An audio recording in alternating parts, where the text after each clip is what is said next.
नमस्कार प्यारे विद्यार्थियों, मैं लालचंद सुतार आप सभी का मेरे YouTube चैनल पर स्वागत करता हूं। आज के इस वीडियो में हम बात करेंगे आरपीएससी सेकंड ग्रेड की अंतिम 4 महीनों की रणनीति क्या होनी चाहिए, किस प्रकार से आपको पढ़ना चाहिए। क्योंकि मैं जानता हूं कि बहुत सारे विद्यार्थियों का सिलेबस अब पूर्ण हो चुका होगा।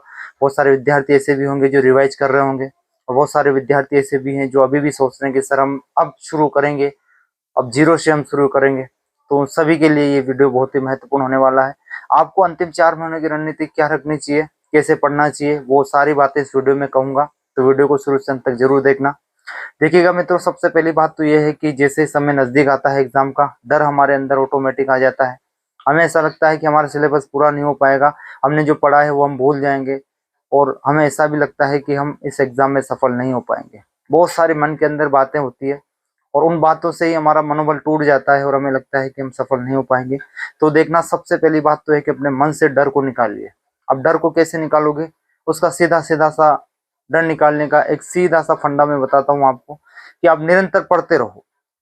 निरंतर पढ़ते रहो, बिल्कुल भी इस बात का ख्याल आपके मन में ना हो कि मैं असफल हो जाऊंगा या मेरा सिलेबस पूरा नहीं होगा। जैसे भी हो, जितना भी हो, आपको सिर्फ पढ़ना चाहिए।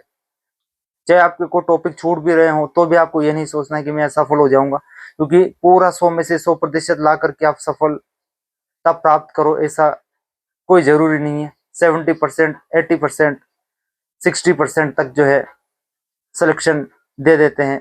यानी कि 60, 70, 80% तक अगर मार्क्स लाते हो आप, जिसमें आपका सिलेक्शन हो जाता है, तो आपको 100 में से 100% लाने की आवश्यकता नहीं होती है। तो इससे में ये मत सोचना कि पूरा सिलेबस में अच्छे से नहीं पढ़ पाया तो मेरा क्या होगा, क्योंकि 60, 70, 80% तक जो है आपकी कट ऑफ चली जाती है और आपका सिलेक्शन हो जाता है मित्रों। तो आपने जो पढ़ा है, जितना पढ़ा है, उसको अच्छे से पढ़ो और उसको रिवाइज करो, यही मैं आपसे कहना चाहूंगा। क्योंकि आपने जितना अच्छे से पढ़ा है उसको, उतना ही आप वहां पे अच्छे से परफॉर्मेंस कर पाओगे। अगर आपने पूरा सिलेबस पढ़ा हो और वो आपको याद ही नहीं है, तो फिर आप वहां पे अच्छा परफॉर्मेंस नहीं कर पाओगे। इसलिए जितना आपने पढ़ा है उसी को रिवाइज करो, वहीं से आप जो है एमसीक्यू हल करो। और एमसीक्यू में आप ये देखोगे पुराने पेपरों में किस प्रकार के क्वेश्चन आए हैं, और उसी के आधार पे आप अपना मूल्यांकन कर सकते हो। ये मैं आपको सजेशन दूंगा। अब जैसे 4 महीने आपके पास में बचे हैं, तो 4 महीने में जो फ्रेशनर विद्यार्थी है, जिन्होंने अभी तक जीरो भी कुछ भी नहीं पढ़ा है, जीरो लेवल से जो तैयारी करना चाहते हैं, उनके लिए मैं एक बात कहना चाहूंगा कि अब आपको एक गाइड उठानी है। कोई सी भी एक गाइड लीजिए, चाहे वो लक्ष्य की गाइड हो, नाथ पब्लिकेशन की हो, सिखफाल की गाइड हो, पर्टिकुलर कोई सी भी लेखक की गाइड हो, वो आप उठाइए। और उसमें आप मेन मेन टॉपिक्स पढ़िए। मेन मेन टॉपिक से मेरा मतलब है जहां से प्रश्न पिछले एग्जाम में आए थे। जैसे राजस्थान की जलवायु है, राजस्थान का भौतिक प्रदेश है, राजस्थान का एकीकरण है। ऐसे बहुत सारे टॉपिक जो आप देखोगे तो आपको पता लगेगा कि यहाँ से प्रश्न आए हैं। तो उन टॉपिकों को जल्द से जल्द पढ़िए और पढ़ करके एक बार फिर से उनको रिवाइज कर दीजिए एग्जाम से पहले। और इतने जुनून के साथ पढ़िए कि आपको कॉन्फिडेंस आ जाए कि हाँ, मैं इस एग्जाम में सफल हो जाऊंगा। कोई बड़ी बात नहीं है मित्रों। अगर आपने ठान लिया कि मुझे इस वैकेंसी में सिलेक्शन लेना है, तो फिर आपको सिलेक्शन लेने से कोई नहीं रोक सकता।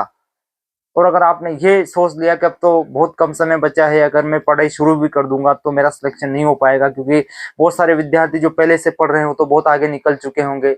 अगर आप ऐसा सोच रखते हो तो कहीं ना कहीं आप बहुत पीछे चले जाओगे। हमेशा सोच पॉजिटिव रखो कि मेरे पास में 4 महीने हैं, तो इन 4 महीनों में भी मैं सिलेक्शन दे सकता हूँ, और मैं किसी भी कंडीशन में एक सीट प्राप्त कर सकता हूँ। वो हौसला आपके अंदर होना चाहिए। और वास्तव में ऐसा हो सकता है, कोई बड़ी बात नहीं है। 4 महीने बहुत होते हैं। 4 महीनों में अगर आपने खूब मेहनत करी, अच्छी मेहनत करी, तो मैं मानता हूं कि आपकी सीट निकल सकती है। बस आपको हिम्मत नहीं हारनी है, सिलेबस को अच्छे से पढ़ लेना है, रिवाइज करना है, और क्वेश्चन पेपर देखने हैं, और आपका काम बन जाएगा। रही बात सब्जेक्ट की, सब्जेक्ट सबका मजबूत होता है। आप भी अपने सब्जेक्ट में मजबूत होंगे। अगर आप मजबूत नहीं है तो फिर भी आप सब्जेक्ट को पढ़िए, और आपके सब्जेक्ट को आपको इतना अच्छे से कवर करना है कि लगभग, अगर आप संस्कृत से हो, हिंदी से हो, तो आप यूं मान के चलिए कि 140, 135 क्वेश्चन जो है हल करने का टारगेट रखिए कि मुझे जो है 135, 140 प्रश्न उस एग्जाम में जो 150 प्रश्नों का होने वाला है सब्जेक्ट का, उसमें इतने प्रश्न मेरे राइट होने चाहिए। तो मान के चलिए कि आप इतना कर पाओगे। और कोई बड़ी बात नहीं है मित्रों, शिक्षण विधि और आपका सब्जेक्टिव होता है, तो वो आप शुरू से पढ़ते आए हो। जब आप एकेडमिक में पढ़ते थे, जैसे 10वीं, 11वीं, 12वीं, बीए जो आपने करा है, वहां पे भी वही सब्जेक्ट पढ़े हो, तो आपको आधा नॉलेज तो वहीं से मिल जाएगा। आधा नॉलेज तो आपको वैसे ही है, और आपको पढ़ना क्या है, उसको रिवाइज ही करना है, तो वहां पे तो आपका सब्जेक्ट अच्छा बन जाएगा। रही बात जीके की, तो जीके का सबके लिए एक कॉमन होता है जीके में सभी कमजोर होते हैं। हालांकि कुछ विद्यार्थी ज्यादा पढ़ लेते हैं तो हो सकता है ज्यादा जीके में कवर हो जाते हैं, बट बाकी सबका एक औसत होता है जीके में। तो आपको जीके से घबराने की जरूरत नहीं है। अगर पेपर हार्ड बना तो सबके लिए बनेगा, ऐसा नहीं कि पर्टिकुलर आपके लिए हार्ड बनेगा, सबके लिए पेपर कठिन बनेगा। तो आपको जरूरत नहीं है घबराने की। आपको सिर्फ ये याद रखना है कि पिछले एग्जाम्स में कहाँ कहाँ से प्रश्न पूछे गए हैं, वहीं से आपको अच्छे से पढ़ लेना है। और यूं मान के चलिए कि 50 से 60 या 65 तक अगर आप क्वेश्चन कर देते हो जीके में, तो आप एक सेफ स्कोर की ओर रहोगे, आप एक अच्छे स्कोर की ओर रहोगे, आपका सिलेक्शन होने की संभावना रहेगी। और ज्यादा माइनस मार्किंग में आपको नहीं जाना है। ऐसा नहीं हो कि आप 90 प्रश्न कर दो, 80 प्रश्न कर दो और कटपिट करके 40-42 प्रश्न उसमें आपके सही रहे। तो ऐसी गलती बिल्कुल मत करना, क्योंकि आजकल लेवल बहुत हार्ड हो चुका है, पेपर का स्तर बहुत हाई लेवल का हो चुका है जीके का। तो ऐसे में आपको वही प्रश्न करने जो आपको अच्छे से आते हो, जिनका आपको राइट जवाब आता हो कि हाँ ये 100% श्योर है, यही मेरा आंसर जो लगा रहा हूँ ये बिल्कुल सही है। तो यूं मान के चलिए कि आप काफी अच्छी कंडीशन में पहुंच जाओगे। रिस्क बिल्कुल नहीं लेना है, द्वंद की स्थिति में बिल्कुल नहीं रहना है कि ये भी सही हो सकता है वो भी सही हो सकता है। जो आप आइडिया लगाते हो हमेशा वो सब गलत होते हैं। तो ऐसे में आपको याद रखना है कि जो अच्छे से आपको कंफर्म है उसी पर आपको गोला भरना है। ये याद रखना, अगर आप 55 प्रश्न भी सही कर पा रहे हो तो 55 के बाद में कलम को रख दीजिए। बाकी आपको नहीं आ रहा है तो आपको रिस्क लेने की आवश्यकता नहीं है। अगर आपको 50 प्रश्न सही आ रहे हैं और बाकी आपको लग रहा है कि बहुत कठिन है मैं नहीं कर पाऊंगा, तो छोड़ दीजिए, 50 प्रश्न में भी आपका सिलेक्शन हो सकता है। तो ये आपकी रणनीति होनी चाहिए। घबराने की बिल्कुल आवश्यकता नहीं है। जब भी एग्जाम हॉल के अंदर जाओ तो तनाव से बिल्कुल रिलैक्स होकर के जाओ, तनाव आपके ऊपर हावी नहीं होना चाहिए। अगर तनाव हावी हो गया तो फिर आप जो है एग्जाम में अच्छा परफॉर्मेंस नहीं कर पाओगे। बहुत सारे विद्यार्थी तो क्वेश्चन को आते आते भी गलत कर जाते हैं, बाद में एग्जाम हॉल से बाहर निकलने के बाद में कहते हैं कि सर वो तो मुझे आ रहा था, वो तो मैं अच्छे से जानता था, उस प्रश्न का आंसर तो मैंने कितनी बार पढ़ा है, मगर वो तो गलत हो गया। तो ऐसे विद्यार्थी जो वहां पे घबराहट के मारे जो है पेपर को अच्छे से नहीं पढ़ पाते हैं और क्वेश्चन को समझ नहीं पाते और जल्दबाजी में उसका आंसर को गलत दे देते हैं, फिर बाहर आकर के पछताते हैं। ऐसा काम आपको नहीं करना है। अच्छे से पेपर को पढ़िए, आपके पास में पर्याप्त समय मिलेगा। और पढ़ करके क्वेश्चन का जवाब देते समय जब गोला भर रहे हो तो ये ध्यान रखिए कि मैं जो भर रहा हूँ वो सही है कि नहीं है। क्योंकि बहुत सारी बार क्या होता है कि पेपर में जैसे 4 ऑप्शन है या 5 ऑप्शन है, जैसे उसमें से ABCDE ऑप्शन है और आपको पता है कि सी वाला राइट है और आप वहां पे बी वाला भर रहे हो OMR में। तो ऐसा गलती बिल्कुल नहीं करना है। एक बार अपने माइंड को शांत चित्त करके, एकाग्र चित्त होकर के आपको पेपर को हल करना है, तो आप गलती नहीं करोगे। तनाव बिल्कुल नहीं लेना है, जो होगा वो अच्छा होगा, ये सोच करके तैयारी करनी है। 4 महीने आपके पास में, 4 महीने बहुत होते हैं।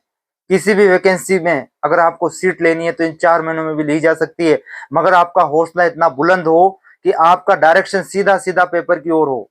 अगर इन 4 महीनों में भी आपने लापरवाही बरत दी तो फिर आपका सिलेक्शन नहीं हो पाएगा। अभी भी वक्त है सिलेक्शन लेने का। आज भी अगर जीरो से शुरुआत करते हो तो मैं मानता हूं कि आपका सिलेक्शन 100% होगा।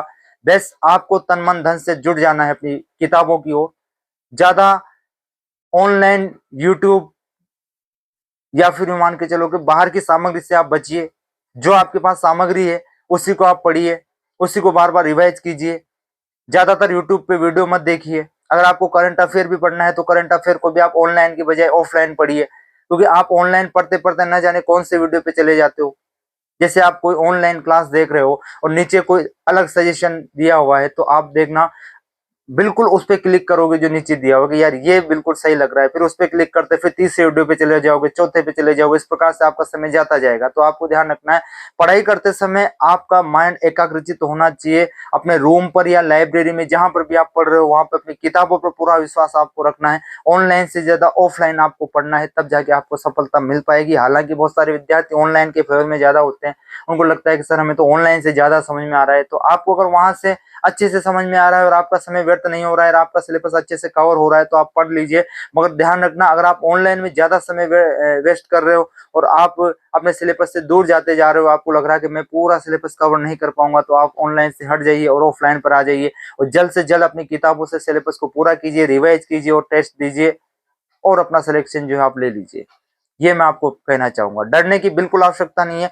डर सबको लगता है, लेकिन इसमें जिसने पेशेंस रखा, धैर्य रखा, वो विद्यार्थी आगे निकल जाएगा। जो घबरा गया, तनाव में चला गया, वो विद्यार्थी जो असफल हो जाएगा। इसलिए तनाव में बिल्कुल नहीं आना है और आपको अपने एग्जाम की तैयारी को जो है अच्छे से सुदृढ़ करना है और दृढ़ निश्चय कर लेना है कि मुझे इस वैकेंसी में सिलेक्शन लेना है किसी कंडीशन पे।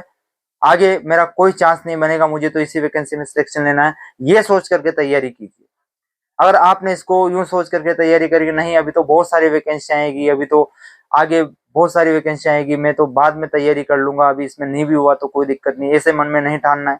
ये ठानना है कि मेरा तो इसी वैकेंसी में सिलेक्शन चाहिए और मुझे जॉब इसी में लगनी है, क्योंकि जितनी जल्दी जॉब लोगे उतनी जल्दी आपका प्रोबेशन पीरियड पूरा होगा और आप नौकरी में चले जाओगे। और जितना लेट होगे तब तक महंगाई का दौर बहुत आगे बढ़ जाएगा, ऐसे में आपको सिलेक्शन पहले लेना है, ये ध्यान रखना है। और यही मैं आपको मोटिवेशन देने आया था। अगले वीडियो में फिर से एक नई जानकारी के साथ में उपस्थित होऊंगा, तब तक के लिए आप सभी को मेरा नमस्कार, जय हिंद।